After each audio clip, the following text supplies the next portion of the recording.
Dios hace bien. Pero a mí me gustaría regresar un poquito a Isaías 53. No sé si ustedes se acuerdan que les compartí pues, algunos mensajes de Isaías 53, pero uno de ellos que no lo he compartido nunca. Es del mismo capítulo, pero no lo comparto. Y qué mejor día que hoy, un culto de Santa Cena, donde nos recordamos el sacrificio de Cristo. Me gustaría hablarles un poquito, no voy a decir todo, porque ni hay capacidad ni hay tiempo. Pero sí un poquito, entrar en Cristo como el siervo sufriente. Lo que Él sufrió. En toda la era del cristianismo siempre se ha hablado del sufrimiento de Cristo y creo que aún no hemos acabado de descubrir cosas. Fue tan grande, fue tan profundo lo que Él sufrió, que siempre se nos quedan cosas en el tintero que nunca decimos. A mí, en mi sencilla capacidad, me gustaría hablaros un poco de lo que Él sufrió por amor. Porque se puede sufrir de muchas maneras. Se puede sufrir por obligación porque no te queda otra. Se puede sufrir de forma inesperada porque te ha venido. Pero sufrir de forma premeditada, entrar en un sufrimiento con el conocimiento anticipado y porque quieres y te da la gana, eso es sufrir por amor. Porque Cristo no sufrió de forma inesperada. Él antes de venir supo a lo que venía. Ni nadie le obligó. Él quiso venir. Por lo tanto, eso solamente se puede describir de una manera: sufrimiento por amor. La mayor medida del amor es amar sin medidas. Y creo que Dios nos ama sin medida. Si ustedes me acompañan, vamos a leer Isaías capítulo 53.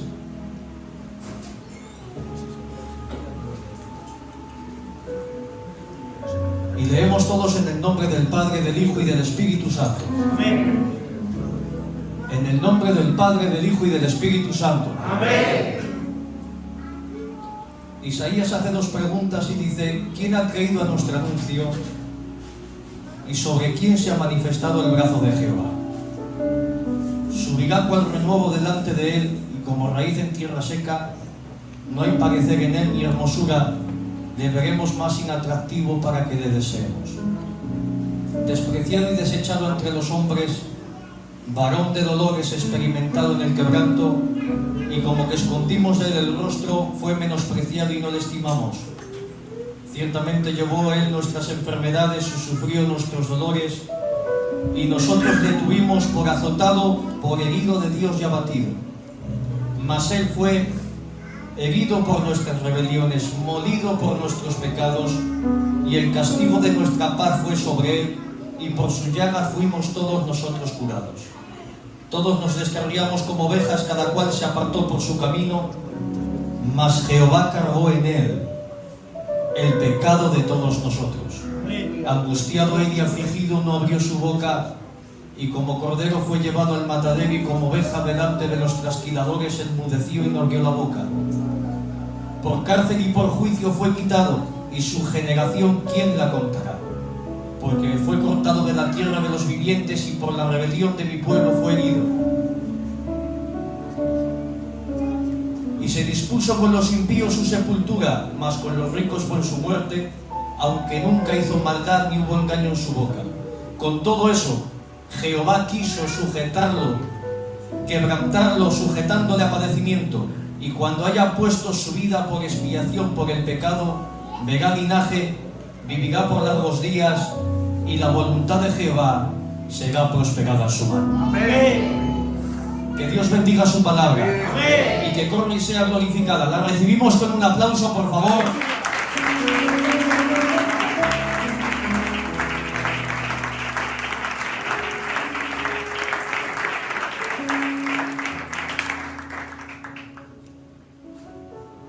Me llama la atención, hermanos queridos, que dentro del sufrimiento de Cristo, Cristo no solamente sufrió físicamente, en su cuerpo. Él, hermanos, sufrió un dolor emocional y él sufrió un dolor psicológico. La Biblia dice, cargó con nuestro dolor. Cuando leemos Isaías, Isaías marca dos pautas, dice, varón de dolores y experimentado en quebranto. Varón de dolores, hermanos queridos, es golpeado por fuera. Golpes, latigazos, clavos. Experimentado en quebranto no son golpes de fuera, es el dolor que él siente dentro, es un quebranto interno, es un dolor emocional. Más que todo esto, Isaías menciona dos palabras que para nosotros parecen lo mismo o las interpretamos de la misma manera, mas no es así en la palabra. Dice, angustiado y afligido.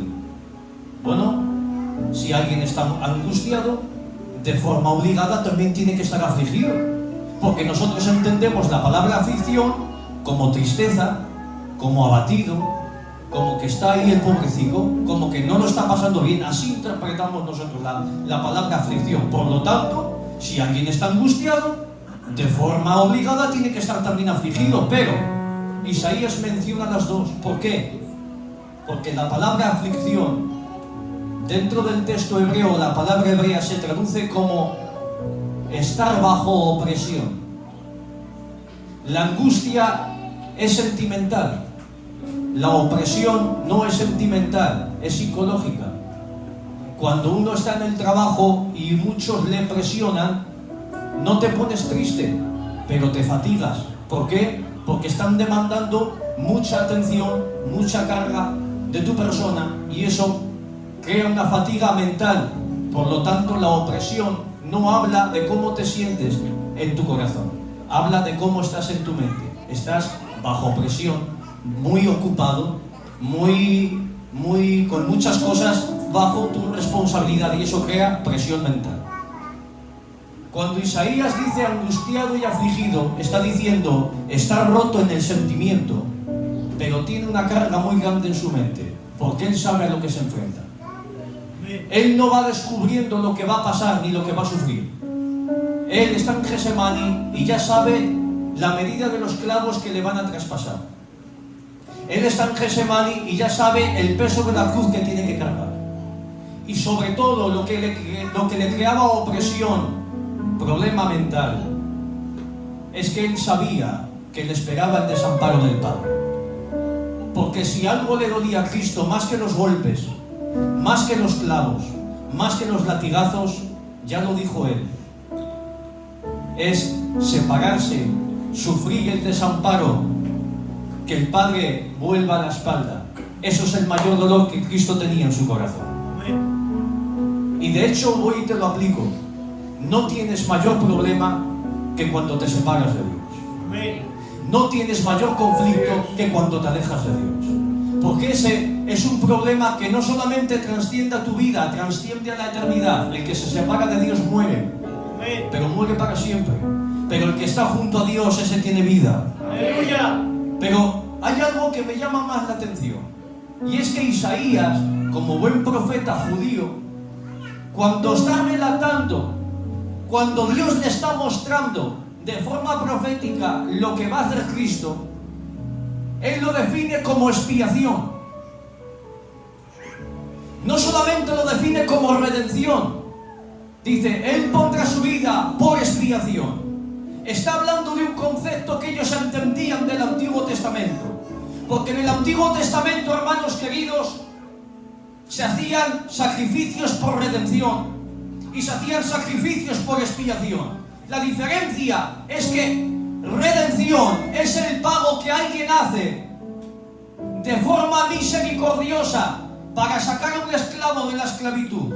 En el mercado de la antigüedad se vendían esclavos. Y cuando alguien que tenía monis, dinero, pasaba por allí y se compadecía o necesitaba de un esclavo, iba y lo compraba por amor y pagaba el dinero y lo rescataba, lo sacaba de la esclavitud. Eso es redención, el pago misericordioso que hace un comprador de un esclavo. Pero expiación no solamente conlleva redimir a alguien, expiación conlleva la idea de aplacar la ira. De esta manera Isaías ve el sacrificio de Cristo, no solamente como que Él nos va a redimir, sino como que el Hijo tiene la capacidad en su sangre y en su sacrificio, no solamente de redimirnos a nosotros, sino de aplacar la ira que el Padre sentía contra nosotros.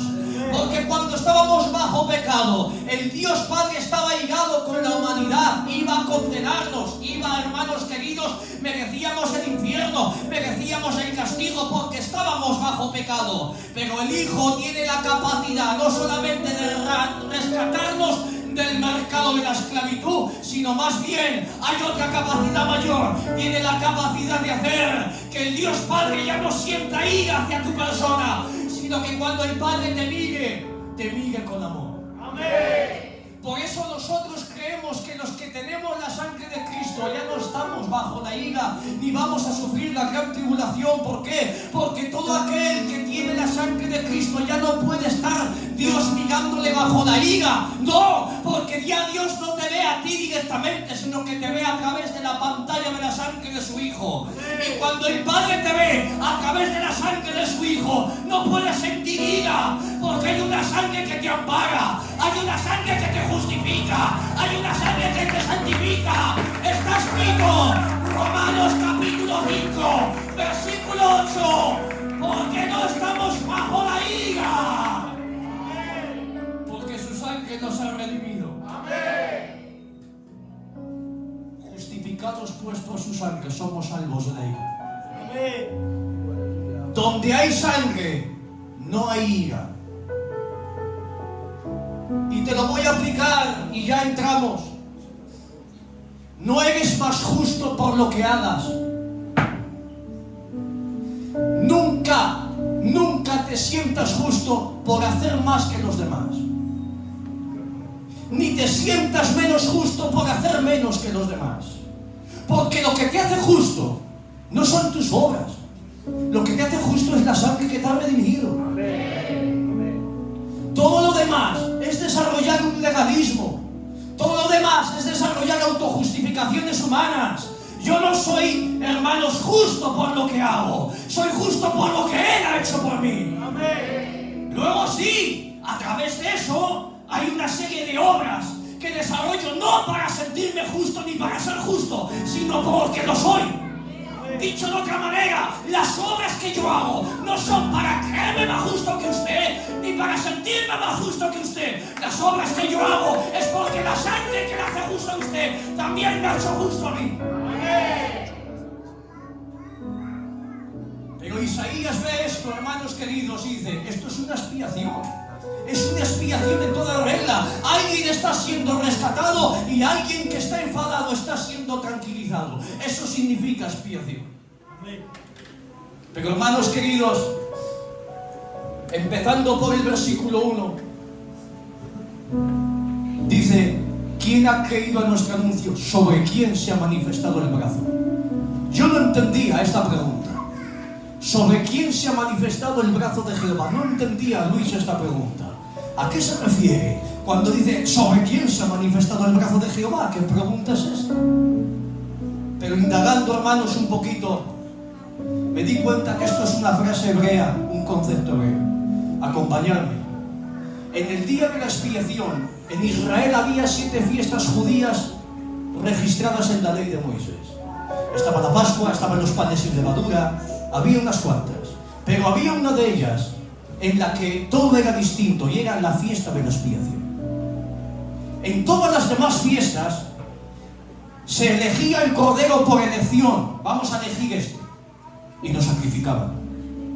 Y en las demás fiestas trabajaban los levitas y los sacerdotes. Muchos, no uno, muchos. Pero el día de la expiación no trabajaba ningún sacerdote ni ningún levita, solamente trabajaba el sumo sacerdote. Y no se elegía el animal por elección, sino por suerte. El día de la expiación se sacrificaban 7 corderos, un toro y 2 machos cabríos. Pero para sacrificar 2 machos cabríos había que echar las suertes, atención, porque de los 2 machos cabríos, uno era sacrificado en el altar y otro era sacrificado para Azazel.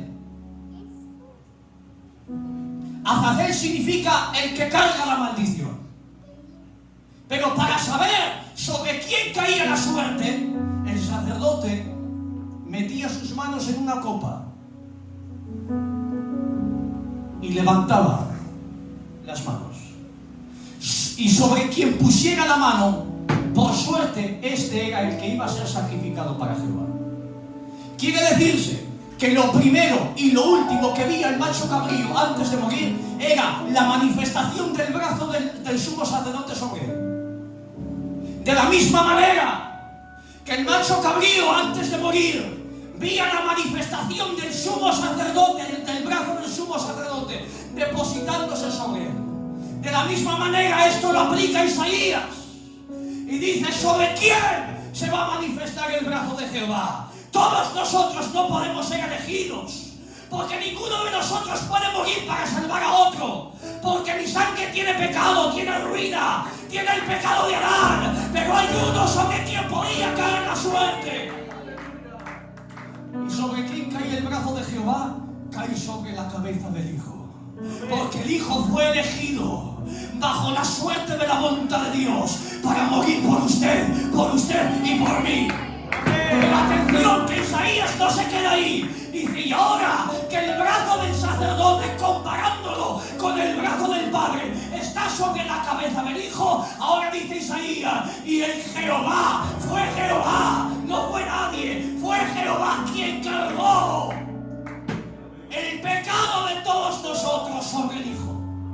Acompañarme en el Antiguo Testamento para cargar los pecados sobre la cabeza del macho cabrío. Dice la Biblia: y el sacerdote pondrá las manos sobre la cabeza del macho. Pero la expresión hebrea dice: presionará el sacerdote la cabeza del macho cabrío. Es decir, no era posar la mano, era posar la mano y hacer fuerza o presionar. Y cuando ponía la mano y lo presionaba, el sacerdote empezaba a mencionar los pecados. Pecados de inmoralidad, pecados de homicidio, pecados de sentimiento, pecados de pensamiento. Y cuando se iba mencionando a la misma vez que presionaba la cabeza del macho cabrío, los pecados se levantaban de las espaldas y de la conciencia del pueblo y eran depositados, transferidos a la cabeza del macho cabrío. De la misma manera, acompañarme. Cristo está en Getsemaní y hay un momento donde Él dice: mi alma está angustiada hasta la muerte. Y no solamente mi alma está angustiada, sino que también está turbada. La angustia es sentimental, la turbación no es sentimental, es mental. Uno no se turba con el corazón, solamente se turba con la mente. Pero llega un momento, hermanos queridos, donde es tanta la angustia, donde es tanta la turbación, que dice la Biblia solamente en un evangelio, que es en el evangelio de Lucas el médico, dice la Biblia: y su sudor era como grandes gotas de sangre que caían sobre la tierra. Lo que me llama la atención es que esto no lo dice Mateo, que era un recaudador de impuestos, ni lo dice Marcos, ni lo dice Juan, lo dice solamente alguien que entiende lo que está pasando, que es Lucas, que es un médico. Y saben, hermanos queridos, lo que dice la ciencia. La ciencia dice que posiblemente Cristo sufrió una hemapadrosis. Quiere decir, cuando alguien llega a un nivel muy alto de angustia, se rompen los vasos capilares por tanta opresión, y la sangre de los vasos capilares rotos se mezcla con el sudor y se empieza a sacar. Esto conlleva que la persona se quede débil. Esto conlleva que la cabeza se le ponga especialmente sensible y que el rostro se le quede pálido y los labios amoratados. Si esto fue lo que sufrió Cristo, el rostro de Cristo era pálido. El rostro de Cristo y la cabeza la tendría especialmente sensible, como para que la corona de espinas se entrara sin ejercer mucha fuerza sobre él. Pero yo quería saber, hermano Raúl, no lo que dice la ciencia, sino lo que dice la Biblia. Y lo que dice la Biblia es que cuando el sacerdote presionaba la cabeza para que los pecados fueran transferidos de la conciencia del pueblo a la cabeza del Hijo, hermanos queridos, lo hacía presionando la cabeza y confesándolo. Pero Cristo está en Getsemaní, y cuando está en Getsemaní, hermanos queridos, entra. Pero hay alguien que tiene que cargar el pecado sobre la cabeza del Hijo. Pero para cargar los pecados sobre el Hijo, también hay que hacerlo como lo hacía el sumo sacerdote, presionando la cabeza del macho cabrío y confesando los pecados. Hermanos, parece ser que Isaías está diciendo que cuando Cristo está en Getsemaní, que es donde empieza a cargar Cristo con el pecado, parece que quiere decir que era el Padre el que estaba ejerciendo fuerza sobre la cabeza del Hijo, que era la mano de Dios sobre la cabeza del siervo, confesando los pecados. Y ahora dice Isaías, porque Él cargó con nuestros pecados, pagó por nuestras rebeliones, pagó por nuestras iniquidades. Y cuando el Padre presiona la cabeza del Hijo, de la cabeza del Hijo sale sangre. Porque la sangre redime, la sangre que salva, la sangre que hace libre. Gloria a su sangre.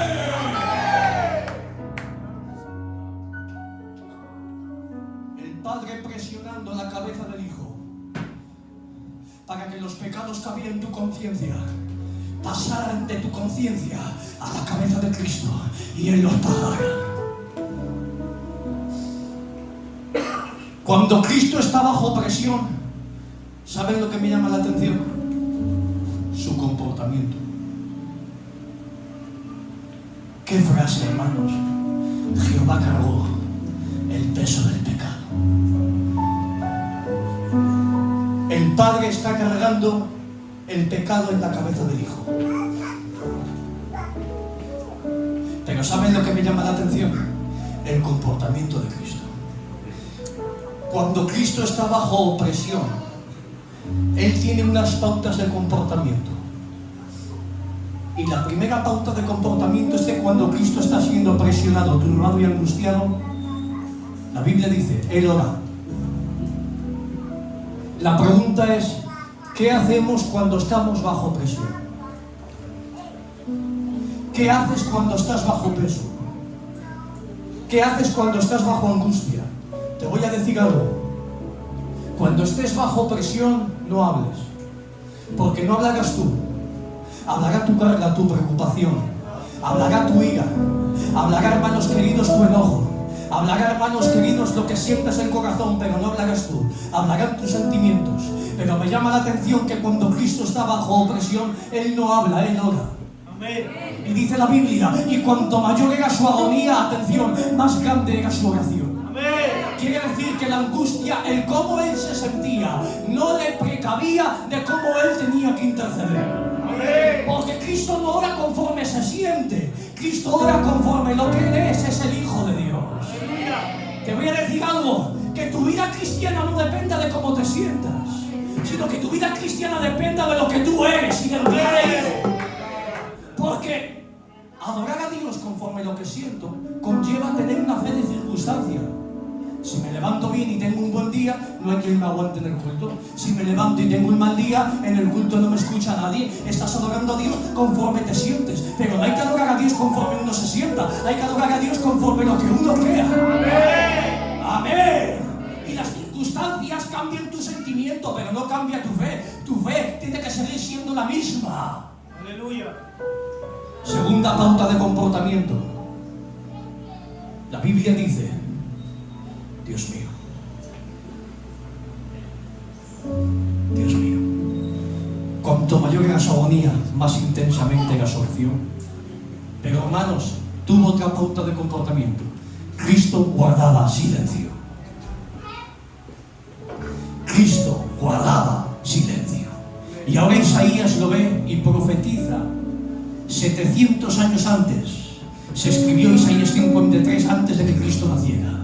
Pero hermanos, cuando Isaías lo ve, dice, eres como un cordero de los que veo todos los días entrando a los templos. Entran en silencio, no ponen resistencia, no ponen, hermanos queridos, queja, no se oponen, no se agarran, no pelean con el sumo sacerdote. Ellos van como que fuesen hermanos queridos a un monte de hierba. No ponen queja. Ellos se dejan llevar, aunque van a ser degollados. No ponen resistencia. Amén. Dice, como cordero eres llevado al matadero. ¿Saben, hermanos, lo que me llama la atención? Que yo por mucho tiempo, Raúl, por mucho tiempo yo interpreté esta frase como una frase de dolor. Ay, pobrecito, como un cordero, le van a matar, le van a clavar, pobrecito. Ay, mi hijo de mi vida, le van a quitar los cachos. Ay, una frase de dolor. Pero saben, el Señor me dio una luz y me hizo ver esta frase desde un distinto prisma. Y es que cuando el Padre dice, como cordero vas a ser llevado al matadero, no es una frase de dolor, es un elogio. Acompañarme en el Antiguo Testamento. Todos los corderos podían estar en el redil, pero no todos los corderos podían entrar al sacrificio. Para estar en el redil podían estar con manchas. Para estar en el redil podían estar con defectos. Para estar en el redil podían estar con arrugas. Pero para que un cordero fuese sacrificado, no tenía que tener arruga, no tenía que tener defecto. Está viendo el Padre al Hijo con tanta perfección en el sufrimiento. Está diciendo, estás angustiado, estás turbado, pero eres un cordero con categoría para entrar en el matadero. ¡Gloria a Dios! Dios tiene una forma muy rara de elogiar. Dios no elogia llamándote guapo o llamándote guapa. Pero atención, cuando el Padre ve que la iglesia con angustia, con tristeza, entra y se mantiene santa y limpia, entonces el Padre dice, sois como corderos que os sentís traspasados, pero que mantenéis la categoría de lo que sois. Os mantenéis sin mancha y sin arruga. Amén. Amén. Como corderos estáis siendo llevados al matadero. ¿Me dejáis deciros algo? Amén. Los mataderos son la pasarela donde los corderos triunfan. Amén. Los mataderos son la pasarela donde los corderos los luce Dios. Porque no presume más Dios de ti que cuando estás pasándolo mal y te mantienes bien y santo.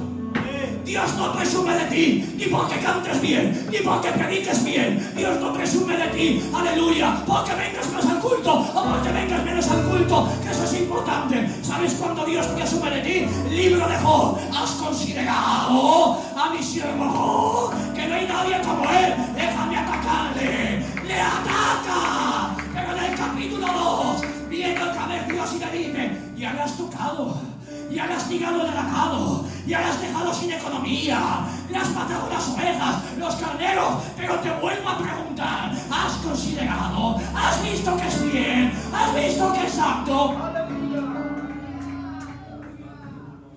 Cuando a Job le quitaron la economía, seguía siendo fiel. Y por eso por segunda vez, él viene y dice, vale, entiendo que te quejes de su perfección cuando le tenía protegido, pero le voy a quitar la protección y vas a saber que sigue siendo íntegro. Le quitó la protección, le atacó y vuelve y dice, ¿qué? Puedo presumir de Job, porque Job no es fiel por lo que tiene, Job es fiel por lo que es.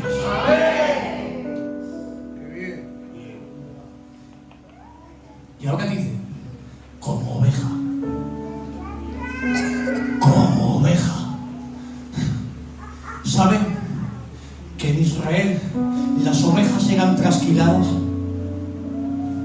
Y cuando una oveja en Israel era trasquilada, dice en Proverbios 31, la mujer idónea coge la lana y hace vestiduras para sus hijos, y cuando viene el invierno se ríe porque sabe que sus hijos están protegidos por las ropas hechas de la lana.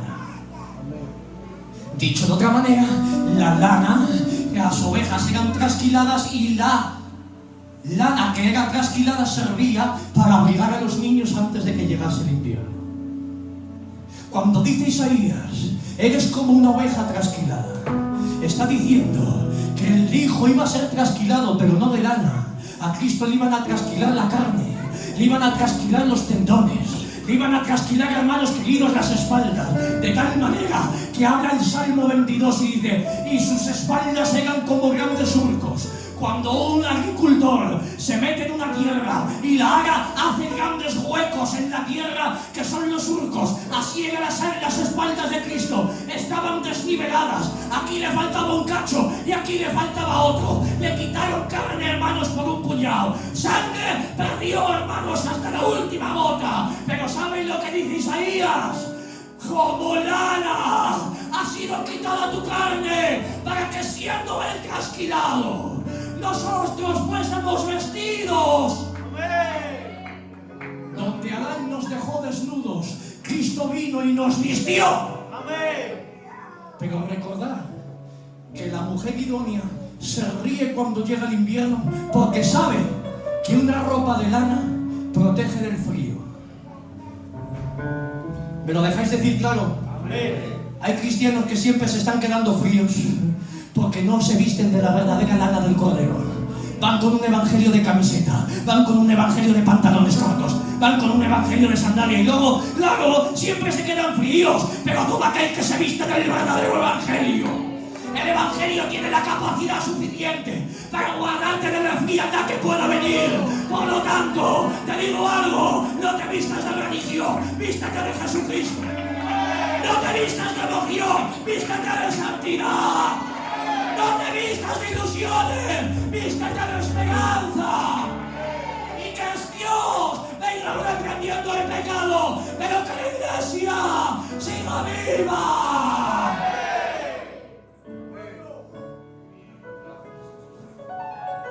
Y termino con esto, se me acaba el tiempo. Expiación es redimir a alguien y aplacar la ira de alguien. Por eso dice el libro de Efesios: fuimos aceptados en el amado. Pablo escribe a los Efesios. Efesios son gente de la antigua Grecia. Una ciudad que se llamaba la ciudad de Éfeso estaba ubicada en la antigua Grecia. Y Pablo les escribe a ellos y les dice: sois aceptos en el amado. Esta palabra aceptos para los efesios era importante, porque en la antigua Roma y en la antigua Grecia, atención, cuando nacía un hijo desfigurado, un hijo mal formado, la madre tenía que presentárselo al pater potestas, al marido, que era el que mandaba. Si el padre, al ver el hijo deformado, volvía la cara, la madre, sin dolor, no podía quejarse. Tenía que coger al niño malformado y dejarlo en la calle a merced de que se lo comieran los perros. Pero si el padre volvía y lo aceptaba, la madre se quedaba tranquila, porque el pater potestas, a pesar de la deformación del hijo, lo aceptaba con amor. Cuando la humanidad cayó, quedó deformada espiritualmente. La imagen de Dios en nuestro alma y en nuestro espíritu quedó malformada. Cuando Adán estaba en el huerto, estaba 100% hecho a la imagen y a la semejanza de Dios. Pero cuando Adán pecó, hermanos queridos, esa imagen se distorsionó, hermanos, se malformó, hermanos queridos, y espiritualmente quedemos bajo una imagen muy deformada. Cuando el Padre nos ve malformados por causa del pecado, el Padre vuelve la espalda. Pero ¿qué hizo el Hijo? ¿Qué dice el libro de Efesios? Sois aceptos en el amado. Ahora los efesios se entienden, porque ellos sabían que una persona mal formada era rechazada. Pero ahora les dice Pablo: en Roma os rechazan cuando sois mal formados, pero la sangre del Hijo tiene la capacidad de arreglar esa malformación del pecado y hacer que de nuevo el Padre os reciba. Porque la obra de la sangre no es hacerte buen cristiano por fuera. es hacerte buen cristiano por dentro. Amén. El nivel de tu vida cristiana se caracteriza por cuánta imagen de Dios se forma en ti poco a poco. Porque esa es la obra de la sangre.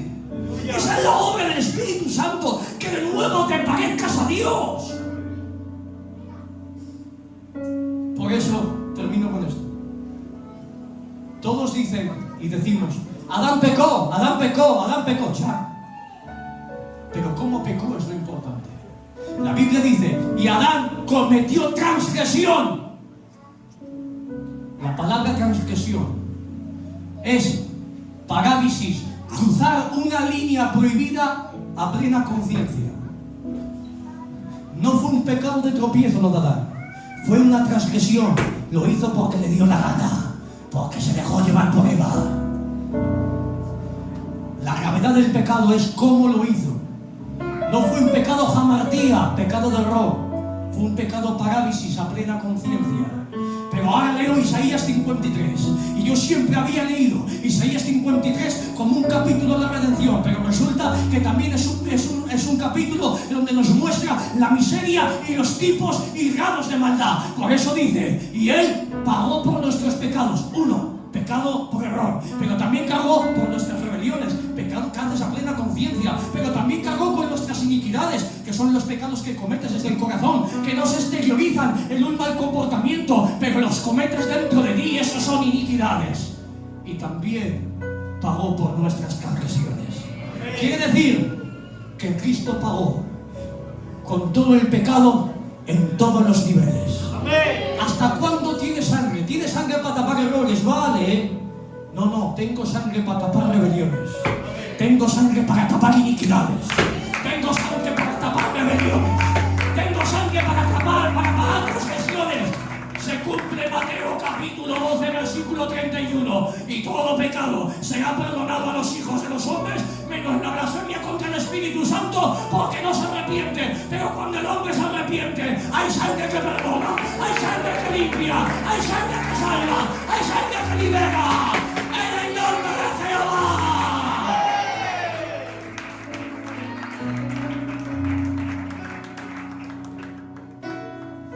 ¿Cómo te comportas bajo el sufrimiento? Recuerda, ora. Segundo, guarda silencio. Tercero, deja que Dios venga en tu ayuda. Amén.